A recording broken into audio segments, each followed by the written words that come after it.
Ruins of the Velari. The desolate landscape of Zephyros-6 stretched out before the small exploration craft as it descended towards the coordinates of the anomaly. Inside, archaeologist Dr. Lena Novik checked her suit's seals for the third time, anticipation and anxiety warring within her. This was the find of a lifetime, and she was going to be the first human to set foot in the ruins. 3 days ago, a survey drone had detected strange energy readings on this remote, lifeless planet. The initial scans were puzzling, hinting at structures far too regular to be natural formations. But it was the images that had really captured Lena's attention. Towering spires, crumbling arches, the clear remains of a sprawling city. And everywhere, the twisting, alien script of a language no human had ever seen before. The ruins were old, impossibly old. Preliminary dating suggested they predated any known civilization by hundreds of thousands of years. If confirmed, it would rewrite the history books.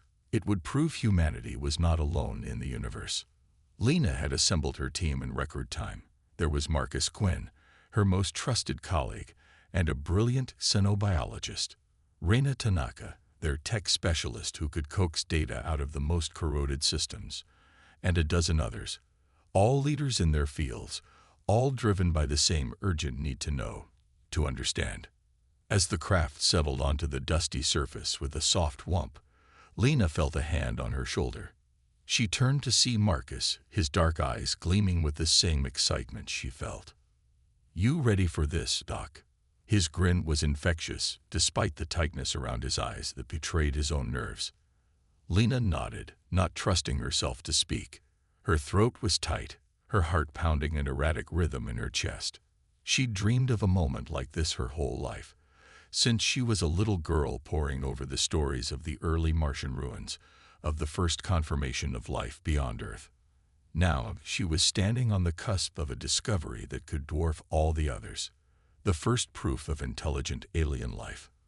The team assembled in the airlock, each one checking their gear with practiced efficiency.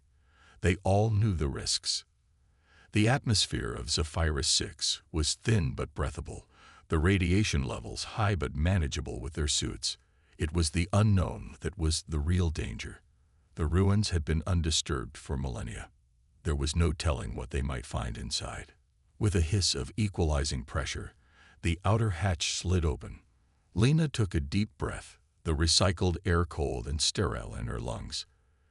Then, with a final nod to her team, she stepped out onto the surface of Zephyros-6. The first thing that struck her was the silence. The stillness, even inside her suit, even with the hum of the life support systems, the absence of sound was eerie, oppressive. It was like the planet itself was holding its breath. The second thing was the scale of the ruins. From orbit, from the images, she'd known they were large.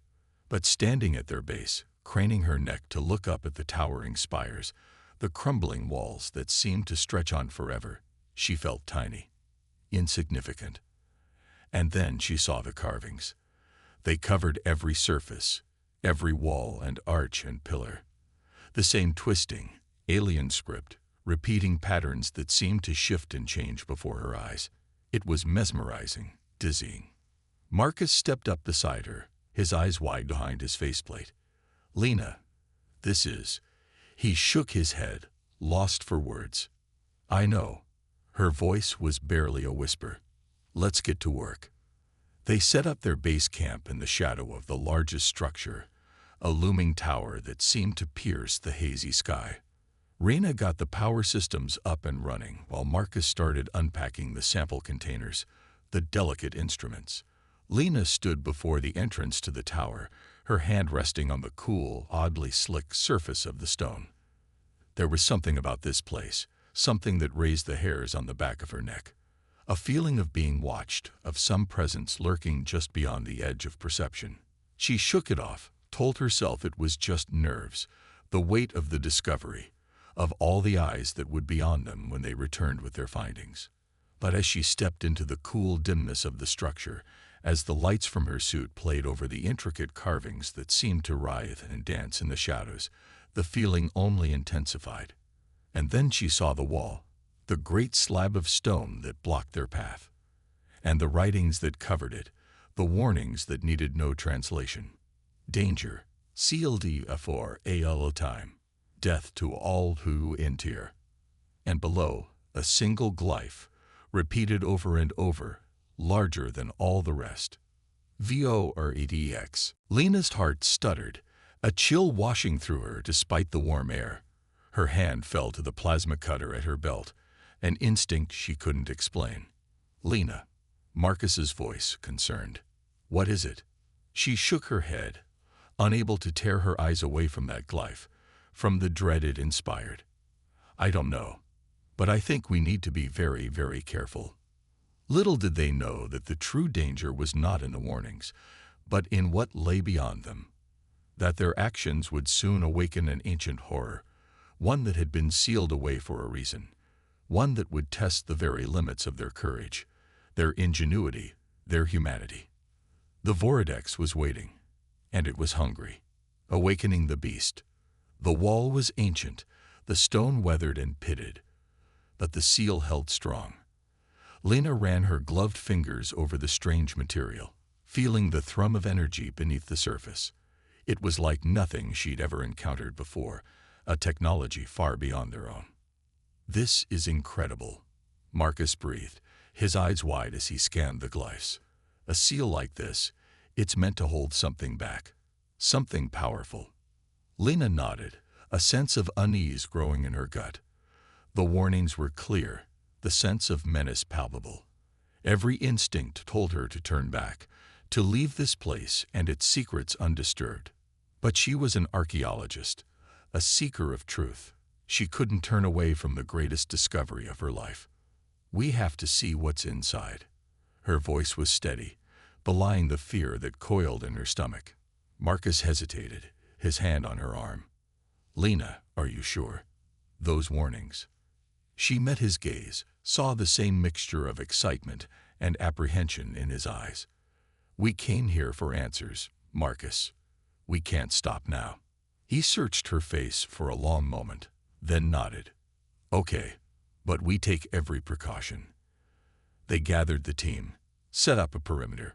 Reyna scanned the seal, confirming what they already knew. It was impenetrable with their current equipment. We'll have to drill, Lena decided. Carefully, a small hole, just enough to get a camera through. It took hours, the drill whining and screeching against the unyielding stone. But finally, with a crack and a shower of dust, they were through. Lena fitted the camera into the opening, her hands shaking slightly as she maneuvered it into the darkness beyond. The feed flickered to life on their screens, grainy and distorted. At first, there was nothing. Just more stone, more carvings.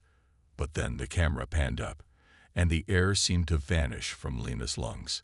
It was a chamber, vast and vaulted, the walls lined with glowing pods.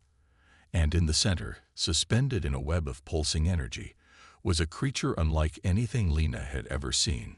It was enormous, easily the size of their shuttle. It had the general shape of a canine, but there the resemblance ended. Its skin was a mottled gray, tough and leathery. Spines and armored plates covered its massive frame. And its head.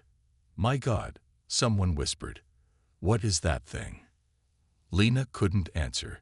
She could only stare at the creature's face, at the rows of razor-sharp teeth, the heavy brow ridge, the 6 glowing, slitted eyes that seemed to stare right through the camera, right into her soul. The Voridex, Marcus said, his voice hushed with awe and terror. It has to be. As if in response to its name, the creature stirred. The energy web pulsed, flickered, and then, with a sound that shook the very stones beneath their feet, it began to crack. It's waking up, Reyna cried, her face pale. The drill, we must have triggered something. Lena stepped back from the wall, her heart pounding. This was what the warnings had been about. This creature, this Voridex, sealed away for millennia, and they had just unleashed it. We have to reseal the chamber, she said, fighting to keep her voice steady. Now, before it's too late. But it was already too late. With a roar that shook the ruins to their foundations, the Voridex burst free of its bonds. The energy web shattered. The pods burst open, spilling a viscous, glowing liquid across the ancient stone. And then the creature was moving, its massive form hurtling towards the tiny opening they had drilled, towards the light, towards them. "Run," Marcus yelled, grabbing Lena's arm. They sprinted for the exit, the rest of the team close behind. But the Voridex was faster, its powerful limbs eating up the ground. They could hear it behind them, feel the hot blast of its breath, the thunder of its footsteps. They burst out into the harsh sunlight, blinking and gasping. The shuttle was 50 yards away, a desperate sprint across open ground. "Get to the ship," Lena screamed. "We have to get off this planet." They ran, their suits and equipment forgotten, their only thought escape. But the Voridex was right behind them, its roar of fury shaking the very air. And then it was among them, a whirlwind of claws and teeth and unearthly strength. Lena saw Rena go down, heard her scream cut off abruptly. Others fell, or were tossed aside like ragdolls. Lena and Marcus made it to the shuttle, their breath tearing at their lungs. Marcus slammed his hand on the hatch control, his face twisted with terror and grief. But as the hatch began to rise, as the engines roared to life, Lena realized something that froze the blood in her veins. The Voridex wasn't attacking the ship. It was circling it, hurting them, keeping them from escaping. Like it knew, like it understood. And as she met those glowing, alien eyes, as she saw the intelligence, the awareness there, she understood too. This was no mindless beast. This was something far, far worse. The Voridex Whisperer. Marcus Quinn had always been different. As a child, he'd been the one to bring home injured birds, to nurse baby mice back to health. He'd had an uncanny ability to understand animals, to sense their needs and fears. It was what had drawn him to xenobiology, to the study of alien life. He'd always known there was more out there, more to understand, more to communicate with. But never in all his years of study and research had he encountered anything like the Voridex. As the creature circled the shuttle, its eyes glinting with a feral intelligence, Marcus felt something stir within him. Not fear, but fascination, curiosity. "Marcus, what are you doing?" Lena's voice was tight with terror as he moved towards the hatch. "It's not attacking," he said, his own voice distant, almost dreamy. "It's waiting." Waiting for what? Lena gripped his arm, her fingers digging into his suit. "Marcus, we have to go. Now." But Marcus shook his head, his eyes never leaving the Voridex. "No, we can't. Don't you see? This is first contact. This is what we've been waiting for." He stepped towards the hatch, ignoring Lena's gasp of protest, the fear in her eyes. The Voridex watched him, its head cocked, its nostrils flaring. Slowly, very slowly, Marcus raised his hands, palms out, a universal gesture of peace, of non-aggression. "We mean you no harm," he said softly, knowing the creature couldn't understand his words, but hoping it would understand his tone, his intent. "We are not your enemies." The Voridex growled, a low rumble that vibrated through the soles of Marcus' boots. But it didn't attack. It didn't move. Marcus took another step, then another.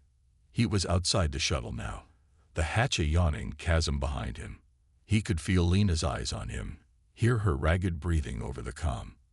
"I am Marcus," he said, keeping his voice low and steady. "I am a friend." The Voridex stared at him, its eyes glowing in the shadow of its massive skull. And then, to Marcus' astonishment, it sat back on its haunches, its head tilting in an almost quizzical gesture. It was studying him, Marcus realized, assessing him, just as he was assessing it. He took a deep breath, his heart pounding. This was the moment, the turning point. If he was wrong, if he had misjudged this creature, it would all be over in a heartbeat. But he didn't think he was wrong. He could feel it, a connection, an understanding that went beyond words. "You're not just a beast, are you?" he murmured, taking another cautious step. "You're something more. Something created, engineered." The Voridex made a sound, a low whine that seemed almost mournful. It lowered its head, its ears flattening back against its skull. And in that moment, Marcus understood. The aggression, the fear, it was all a response, a defense mechanism. This creature, this marvel of alien bioengineering, it had been created for a purpose, to guard, to protect. But protect what? And from whom? "The Velari," he breathed, the pieces falling into place. "They made you, didn't they? To stand against something that threatened them." The Voridex looked at him, and in its eyes, Marcus saw a glimmer of something that might have been recognition, agreement. "And we woke you up," he continued, a sense of awe and guilt washing over him. "We disturbed your rest, your vigil. We didn't know. We're sorry." He was close now, close enough to touch, close enough to see the scars that crisscrossed the Voridex's hide, the old wounds that spoke of ancient battles. Slowly, very slowly, he reached out a hand. The Voridex watched him, its body tense, its claws flexing. "Please," Marcus whispered, "let us help you. Let us understand." For a long, breathless moment, nothing happened. The Voridex stared at him, unmoving, unblinking. And then, with a gentleness that belied its size and strength, it pressed its muzzle into Marcus' palm. A shudder ran through Marcus, a sense of profound connection, of understanding. In that moment, he knew that everything had changed, that this creature, this marvel of a bygone age, it held the key to something vast, something world-changing. But he also knew that they were not alone, that something else had awakened on this planet, something ancient and malevolent. The true enemy of the Velari, the reason for the Voridex's creation, and it was coming for them all. Secrets of the Velari. Lena stared at the screen, her eyes burning from hours of poring over the data they'd managed to salvage from the ruins. The glyphs danced before her, their meanings tantalizing, just out of reach. But she was starting to understand, starting to piece together the fragments of history, the echoes of a civilization long gone. The Velari had been an advanced race, their technology far surpassing anything humanity had achieved. They had conquered the stars, spread their influence across galaxies. But they had not been alone. There were references, scattered and cryptic, to another race, one that had challenged the Velari, threatened their dominance. A race of conquerors, of destroyers. The Kelvar. The name sent a shiver down Lena's spine. It appeared again and again in the records, always in context of war, of destruction. The Velari had fought them, for centuries, millennia. A war that had spanned the cosmos, that had consumed countless worlds. And they had been losing. The Kelvar were relentless, implacable. They swept across the stars like a plague, leaving nothing but ashes in their wake.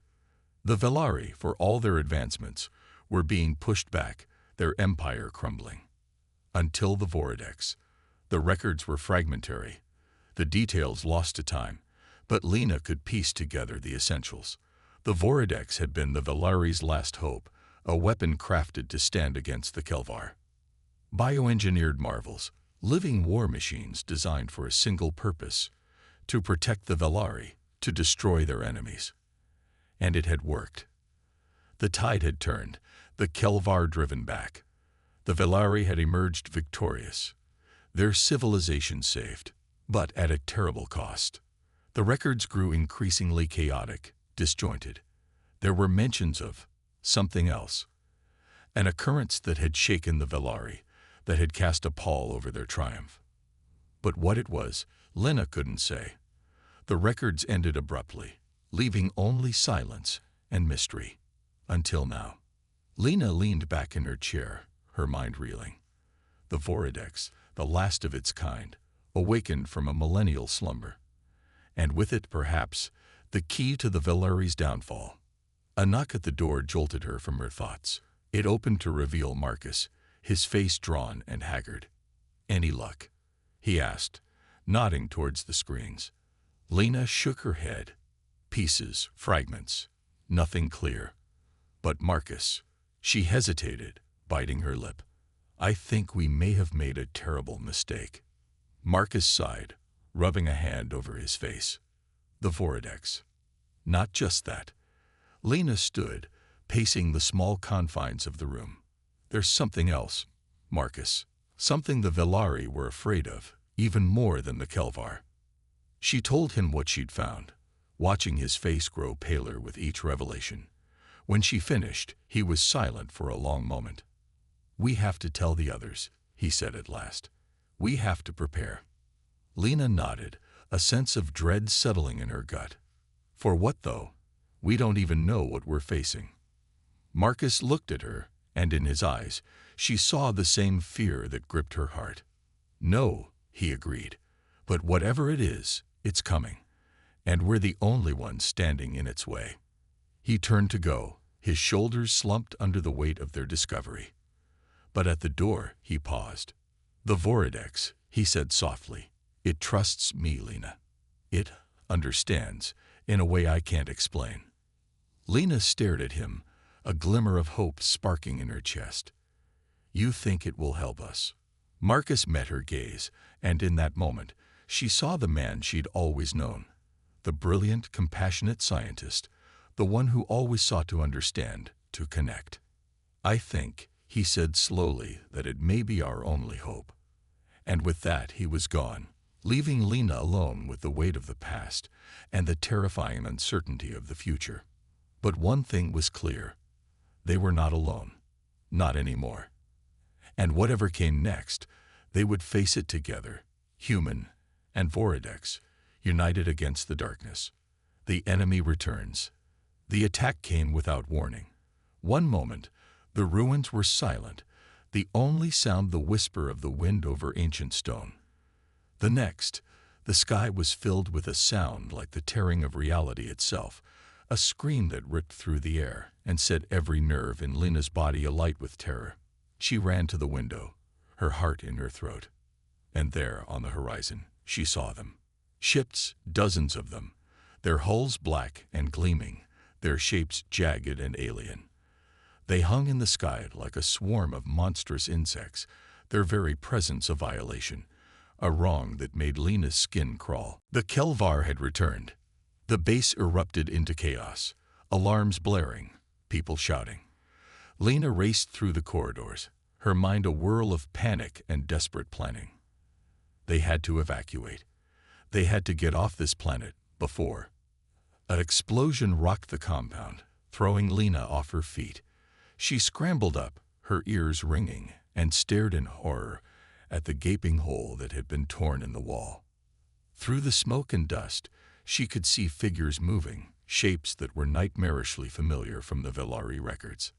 Tall and gaunt, their bodies encased in black armor, their faces hidden behind featureless masks. The Kelvar had breached the perimeter. Lena turned to run, but a hand grabbed her arm, pulling her back. She spun, a scream building in her throat, but it was Marcus, his face smudged with soot, his eyes wild. "Lena!" His voice was urgent, barely audible over the chaos. "The Voridex. We have to get to the Voridex." Lena stared at him, uncomprehending. The Voridex. What could it do against this, against an enemy that had once brought a galactic civilization to its knees? But Marcus was insistent, his grip on her arm tightening. "Trust me," he said, and in his eyes, Lena saw a glimmer of something that might have been hope. "Please." She nodded, letting him pull her away from the advancing Kelvar, towards the outer compound where the Voridex was kept. They burst out into the open air, and Lena's heart stopped. The Voridex was already engaged in battle, its massive form a whirlwind of claws and teeth as it tore into the Kelvar warriors that surrounded it. But it was outnumbered, and the Kelvar weapons were unlike anything Lena had ever seen. Beams of searing light, pulses of energy that sent the Voridex reeling, its armor scorched and smoking. It was going to lose. It was going to die. And with it, any hope of stopping the Kelvar. Marcus pulled away from her, running towards the battle with a cry that was half challenge, half plea. "No, stop. We're not your enemy." The Kelvar paid him no heed, their attention focused solely on the Voridex. One of them raised a weapon, a long, wicked-looking lance that glowed with a sickly blue light.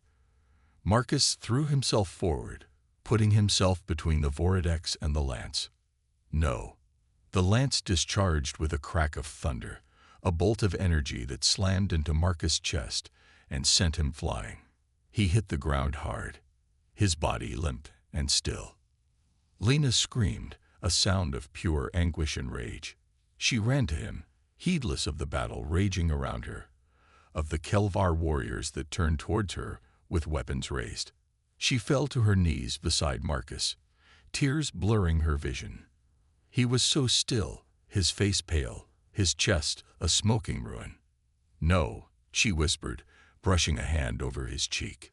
"No, please." A shadow fell over her, and she looked up to see the Voridex looming above her. It was battered and bleeding, its armor cracked and scorched. But its eyes, those glowing, intelligent eyes, were fixed on Marcus, on the man who had been the first to reach out to it, to treat it as something more than a beast or a weapon. It made a sound, a low, keening whine that seemed to vibrate through Lena's very bones. And then, with a gentleness that belied its size and ferocity, it nudged Marcus with its muzzle.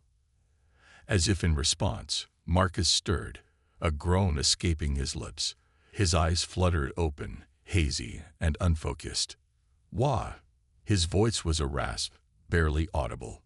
Lena sobbed, relief and disbelief warring in her chest. "Marcus, you're alive." He blinked up at her, then at the Voridex. A small pained smile tugged at his lips. "Told you," he whispered. "It understands." The Voridex made another sound, a growl that rumbled through the air like distant thunder. It turned, placing itself between them and the advancing Kelvar. A protector, a guardian, just as it had been created to be. Marcus struggled to sit up, his face twisting with pain. "We have to help it," he said, his voice growing stronger. "We have to fight." Lena stared at him, then at the Voridex, at the battle that still raged around them. They were outmatched, outgunned. This was a fight they couldn't win. But as she looked into Marcus' eyes, as she saw the determination there, the unwavering belief, she knew he was right. They had to try. They had to stand together against the darkness. For the Villari. For the Voridex. For each other. She stood, pulling Marcus up with her. They leaned on each other, two battered, broken humans against the might of an ancient evil. But they were not alone. And as the Voridex threw back its head and roared its defiance, as the very stones of the ruins trembled with the force of its challenge, Lena felt a flicker of something that might have been hope. They would fight. They would stand. And whatever happened, they would face it together. Humanity's stand. In the heart of the ancient ruins, amongst the crumbling remnants of a long-dead civilization, the battle rage. The Kelvar, ancient enemy of the Villari, pressed their attack, their weapons flashing and searing, their warriors an implacable wall of black armor and merciless intent. Against them stood the Voridex, last guardian of a forgotten age, its massive form a bulwark, a living shield between the invaders and the humans it had sworn to protect. And with the Voridex, standing small but defiant in its shadow, were Lena and Marcus. They were battered, bruised, exhausted to the point of collapse. But they did not falter, did not yield. They stood their ground, fighting with every ounce of strength, every shred of will. Lena wielded a Kelvar lance, the weapon feeling alien and wrong in her hands, but lethal nonetheless. She had seen what it could do, the destruction it could wreak, and she used that knowledge now, turning the invaders' own technology against them. Marcus, still weak from his injury, had taken up a position on the Voridex's back, using the creature's armored bulk as cover as he directed their makeshift defense. His mind, always so quick, so inventive, worked overtime now, seeking out weaknesses in the Kelvar lines, exploiting every opportunity. Together, human and Voridex, they held the line. But it was a losing battle, and they knew it. The Kelvar were too many, their weapons too powerful. It was only a matter of time. But then, as the battle reached its fevered pitch, as the Kelvar pressed in for the final, crushing assault, something changed. The Voridex, which had been fighting with the ferocity of a cornered beast, suddenly stilled. Its eyes, usually aglow with rage and battle lust, softened, becoming almost contemplative. It turned its head, its gaze seeking out Marcus. And in that gaze, Marcus saw something that made his heart stutter in his chest. Understanding, acceptance, and a grim, unyielding resolve. No, he whispered, the reality of what the Voridex intended crashing over him like a cold wave. No, you can't. But the Voridex was already moving, shrugging Marcus off its back with a gentleness that belied the chaos of the battle around them. It set him down next to Lena, who had turned to stare at the creature, her expression one of dawning understanding and horror. The Voridex regarded them both for a long moment, its eyes saying what its voice could not. Then, with a final, echoing growl that seemed to carry a note of farewell, it turned and charged the Kelvar lines. It moved with a speed and grace that should have been impossible for a creature of its size, weaving through the hail of weapons fire, its claws and teeth flashing in the alien light. It tore into the Kelvar ranks, scattering them like leaves before a storm. But even as it fought, even as it drove the invaders back with a ferocity that seemed to shake the very foundations of the ruins, Marcus could see the toll it was taking. The Voridex was weakening, its movements slowing, its armor scorched and rent by the relentless Kelvar assault. It was buying them time, Marcus realized with a surge of grief and awe. Time to escape, to survive, at the cost of its own life. "We have to go," he said, his voice cracking. "We have to." But Lena was already moving, her face set in lines of grim determination. She raced towards the nearest Kelvar ship, a sleek, menacing craft that had landed at the edge of the ruins. Marcus followed, his heart pounding, his mind racing. They had no idea how to fly the alien craft, no concept of its controls or capabilities. But it was their only chance. They reached the ship just as a fresh wave of Kelvar warriors emerged from its depths. Lena met them head-on, her stolen lance flashing and humming. Marcus, unarmed but undaunted, threw himself into the fray, using every trick, every dirty tactic he'd ever learned in a lifetime of fieldwork and exploration. Together, they fought their way into the ship, the close confines working to their advantage, neutralizing the Kelvar's numbers. They sealed the hatch, Marcus' fingers flying over the unfamiliar controls, seeking, guessing. With a lurch and a roar, the ship lifted off, the sudden acceleration pressing them back into their seats. Marcus wrestled with the controls, trying to orient himself, to make sense of the alien readouts and displays. Lena, at the rear view screen, let out a sudden, choked cry. "Marcus, look." Marcus looked, and felt his heart shatter. The Voridex, alone now against the full might of the Kelvar host, was faltering. It was limping, its once proud head bowed, its flanks heaving. The Kelvar surrounded it, their weapons flashing, tearing, rending. And yet, even in its final moments, the Voridex fought on. It lashed out with the last of its strength, its claws tearing great rents in the Kelvar lines, its roar of defiance echoing across the battlefield. It fought until the very end, until, at last, it fell, its massive form crashing to the earth, raising a cloud of ancient dust. Marcus felt tears on his cheeks, hot and stinging.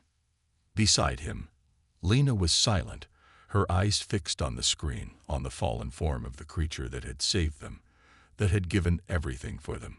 It knew, she whispered at last, her voice raw with grief. It knew this was the only way. Marcus nodded, not trusting himself to speak. The Voridex had understood, perhaps better than they ever could, the stakes of this fight. It had known what had to be done, and it had not hesitated, had not faltered. It had stood, as humanity now had to stand, against the darkness, against the threats that lurked in the unknown reaches of the universe. It had given them a chance, a hope. And as Marcus guided the alien ship up and away from the ruins, as he set a course for home, for Earth, he made a silent vow to honor that sacrifice, to ensure that it had not been in vain.